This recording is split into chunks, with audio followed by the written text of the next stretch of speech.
জন্ম নিয়েছেন বৃন্দাবনে নন্দের ঘরে।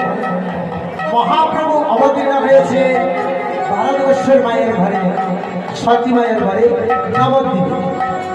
যতবার এলেন ততবার ভারতবর্ষে এলেন। তাহলে আমাদের ভাগ্য কত ভালো যে মহাপ্রভু এসছেন ভারতবর্ষে এসছেন। আমাদের ভাগ্য কত ভালো। চলো যে যেখানে বসে আছি, যেহেতু আমাদের বাজারে মহাপ্রভু এসছেন এবং ভারতবর্ষের নবদ্বীপে সচিকা সিন্ধুবাদে মহাপ্রভু এসছেন, একবার মহাপ্রভুর নামে সবাই মিলে একবার বাহু দিলে জল ধরে করুন। সবাই মিলে কথা বলুন, গৌরাঙ্গ মহাপ্রভু কি।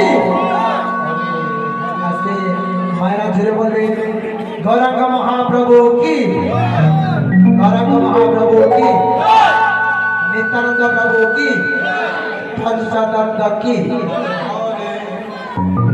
কথাগুলো একবার বিচার করবে। কেন বললাম?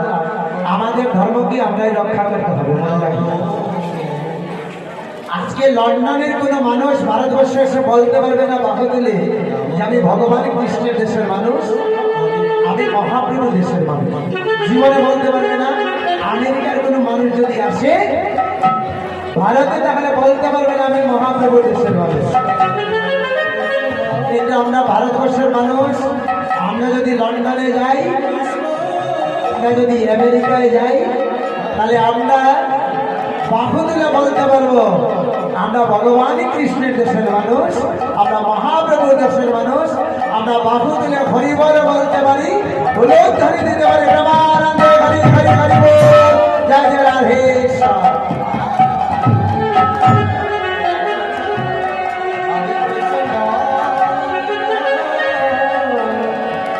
আজ কি বললেন দেখুন, নদিয়া নগরে মহাপ্রভু অবতীর্ণ হয়েছে।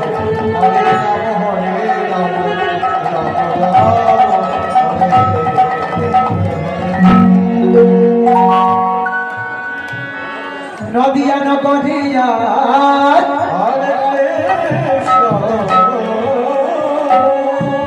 নদিয়া নগরিয়া আনন্দ বলরে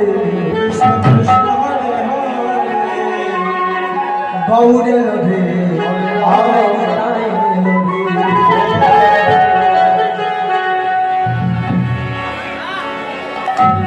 নদিয়া নগরিয়া নদিয়া নগরিয়া